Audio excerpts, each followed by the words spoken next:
Padahal kalau seandainya Sandi mau stay ya di samping Anies, paling tidak ya jatah wakil presiden, tapi enggak juga ya, karena Prabowo Subianto. Jadi memang posisi Sandi dari awal posisi yang membingungkan, membagongkan, karena posisi yang bingung dia mau ngapain. Nah, itu kesalahan yang paling utama dari Sandiaga Salahuddin Uno adalah ketika dia bergabung dengan Istana. Tapi jangan salah, bergabungnya dengan Istana sebagai Menteri Pariwisata dan Ekonomi Kreatif konon ya membuat saham perusahaannya juga melejit. Jadi Ganjar Sandiaga Uno ya dahsyat juga, karena Sandi akan diharapkan sebagai faktor pengambil suara Anies Baswedan. Walaupun dalam konteks ini menurut saya ketika mengemukakan utang piutang ini malah tambah blunder. Jadi kalau misalnya Rocky Gerung mengatakan elektabilitas Anies akan berkurang, saya kira enggak ya. Malah orang makin tidak suka kepada Sandi Uno yang dianggap tidak fair. Kok hal seperti itu dikemukakan? Setelah dokumennya dibaca, ternyata dokumennya itu sendiri mengatakan bahwa utang piutang itu dianggap lunas ya.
Assalamualaikum warahmatullahi wabarakatuh.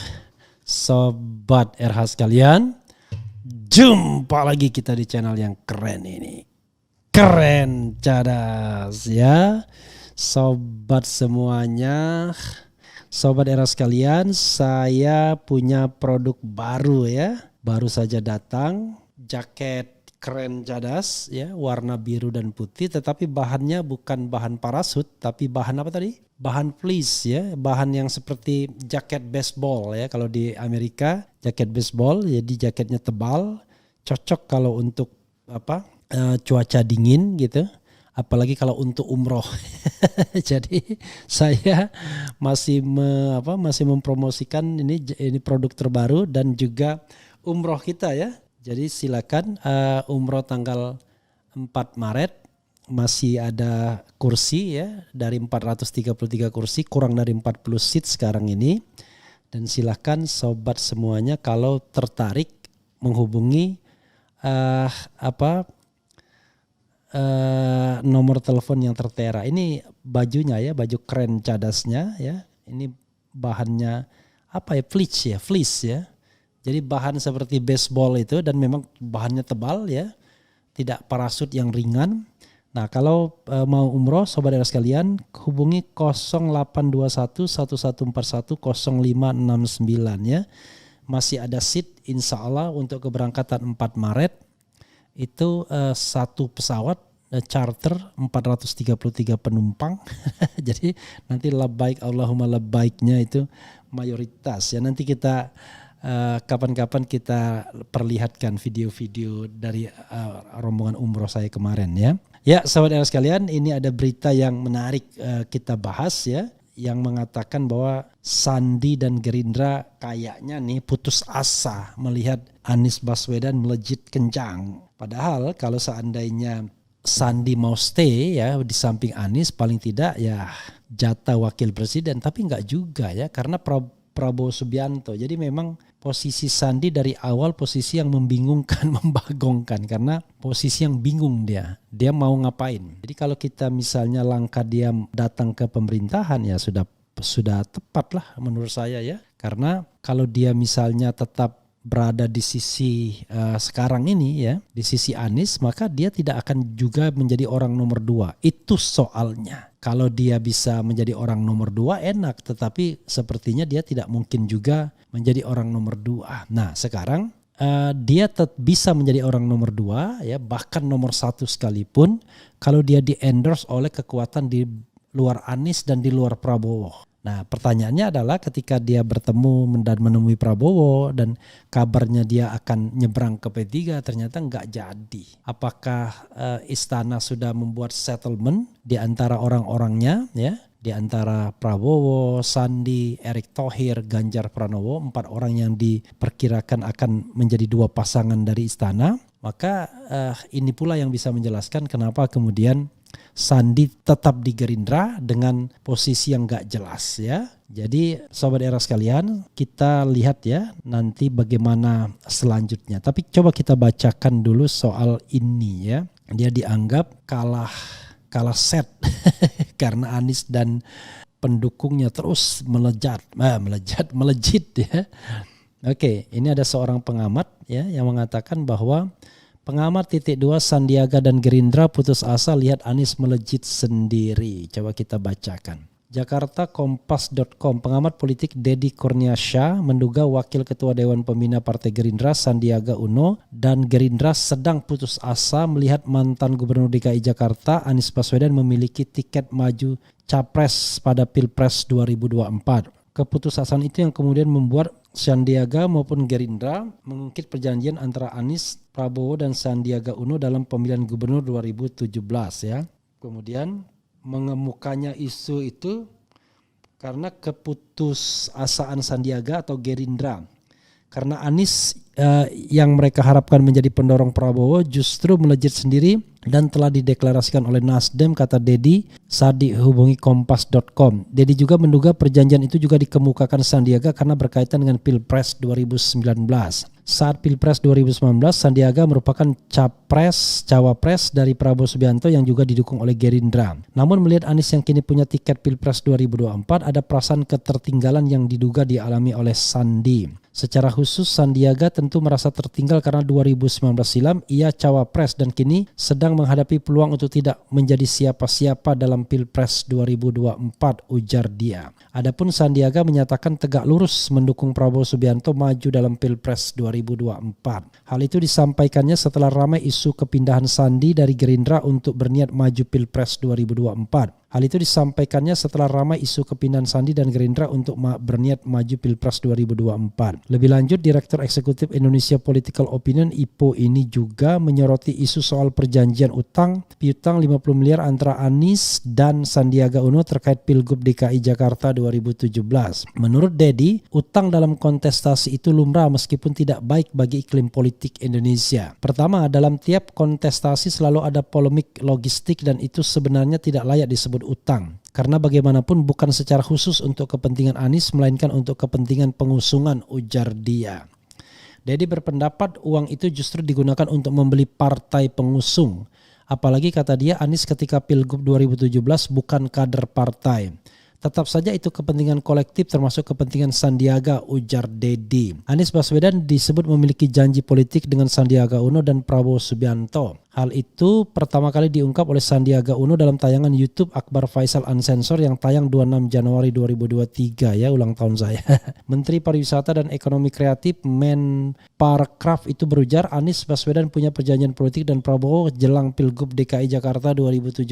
Perjanjian itu ditulis oleh Wakil Ketua Dewan Pembina Partai Gerindra yang lain yaitu Fadlizon dan ditandatangani oleh Anies, Prabowo dan Sandi. Terbaru, Wakil Ketua Umum Partai Golkar Erwin Aksa menyampaikan bahwa perjanjian yang ada hanyalah melibatkan Anies dan Sandiaga. Sebagai salah satu pendukung Anies Sandi dalam Pilgub DKI Jakarta 2017, Erwin mengaku mengetahui perjanjian tersebut. Menurut dia, perjanjian itu soal utang piutang logistik Pilgub DKI Jakarta 2017. Ia menceritakan saat itu Anies tidak punya cukup dana dan melakukan peminjaman pada Sandiaga. Kira-kira begitu karena yang mempunyai likuiditas Pak Sandi kemudian memberikan pinjaman kepada Pak Anies. Karena waktu itu kan putaran pertama kan namanya juga lagi tertati-tati juga kan waktu itu. Kata dia saat dihubungi Kompas.com Minggu. Nilainya berapa ya? 50 miliar barangkali, ujar Erwin Aksa lagi. Jadi Sobat Era sekalian, ada dua hal ya. Pertama soal Anies yang melejit ya, bisa jadi memunculkan kecemburuan bagi Sandiaga Salahuddin Uno. Dan yang kedua soal utang piutang yang 50M disebut-sebut begitu. Nah, kalau soal utang piutang sudah clear ya, berdasarkan dokumen yang ada bukan hanya 50M tapi 92M, dan itu sudah dianggap lunas ketika mereka memenangkan Pilkada DKI. Dan sekali lagi, itu kan pengakuan utang bukan untuk kepentingan Anies Baswedan, tapi tentu untuk kemenangan Anies dan pasangannya yaitu Sandiaga Salahuddin Uno. Jadi seperti yang dikatakan Dedi, ya nggak layak juga kalau dianggap sebagai utang pribadi ya. Itu pertama ya. Nah, yang kedua soal bahwa Sandiaga merasa cemburu, iya dan tidak ya. Kita nggak bisa juga mengatakan iya ya, tetapi memang tentu Sandiaga Salahuddin Uno akan galau. Kenapa galau? Karena pada tahun 2019 dia itu calon wakil presiden. Anies hanya di lokal saja.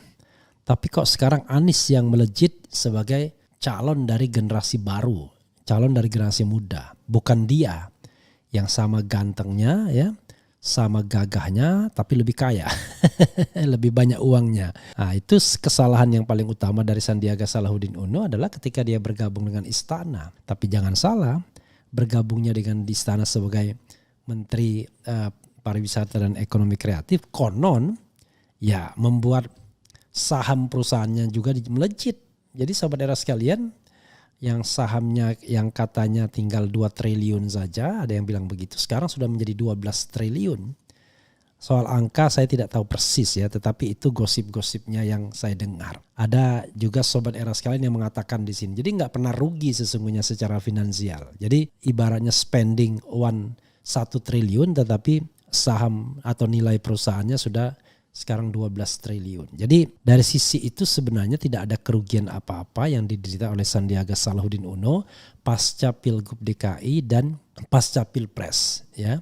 Karena saham perusahaannya itu meningkat drastis, bahkan berkali-kali lipat, itu yang saya dengar. Itu satu hal. Nah, yang terkait dengan kenapa kemudian dia tidak menjadi calon presiden yang disorot misalnya dan hanya masuk pada makom kedua, ya sebenarnya menurut saya Sandiaga Salahuddin Uno atau Sandi Uno harus juga paham ya, harus juga mengerti bahwa ketika dia diangkat atau diambil sebagai calon wakil presiden pun sebenarnya dia bukan siapa-siapa dalam pengertian elektabilitas. Dia orang yang nggak punya elektabilitas tapi diambil, kan begitu. Yang punya elektabilitas pada waktu itu yang sering disebut-sebut ya Anies Baswedan, Mahfud MD untuk posisi calon wakil presiden. Tapi ketika Prabowo mengambil Sandiaga Salahuddin Uno, maka Jokowi tidak terlalu khawatir, dia ambil saja Ma'ruf Amin instead of ambil Mahfud MD.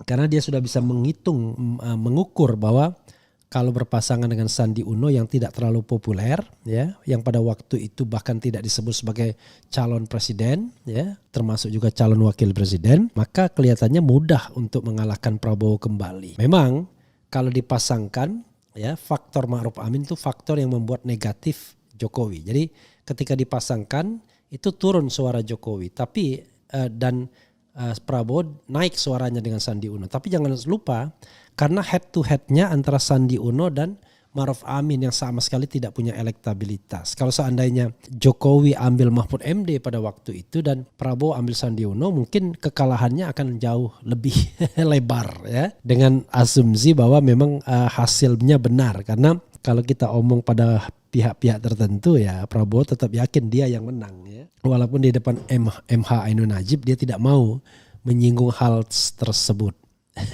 Dia bilang nyanyi aja. Padahal MH memancing dia ya. Oke, sahabat era sekalian, sekali lagi ya, kalau Anies lebih populer dari Sandiaga Uno ya, saya kira Sandi harus merelakannya. Tetapi persoalannya adalah Sandi selama Gerindra itu masih mendorong Prabowo Subianto, maka Sandi tidak bisa menjadi wakil presidennya Anies Baswedan.